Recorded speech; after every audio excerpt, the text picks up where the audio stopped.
અહીંયા પોતાનું નામાંકન કરવા આવ્યા હતા, ઘણી સંખ્યામાં લોકો, તો કયા મુદ્દા અને શું લઈને તમે એ લોકો વચ્ચે જઈ રહ્યા છો?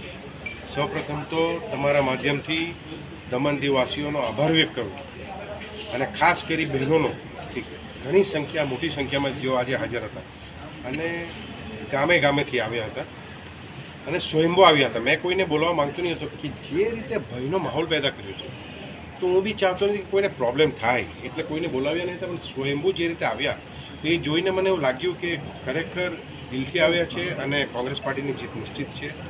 ઘણા બધા મુદ્દાઓ છે, જે રીતે તમે મને પૂછ્યું, એ મુદ્દાઓનો ભંડાર છે, મોટો ટુકડો છે. અમે એક જ મુદ્દાને લઈને લડીશું, એ છે બેરોજગાર. આજે દમણ અને દીવના યુવાઓ બેરોજગાર છે, કોઈને સરકારી નોકરી મળતી નથી અને સરકારી નોકરી મળે છે તો માત્ર ને માત્ર બહારના લોકોને. શા માટે ભાઈ બહારના લોકોને? આજે તમે જોયું હશે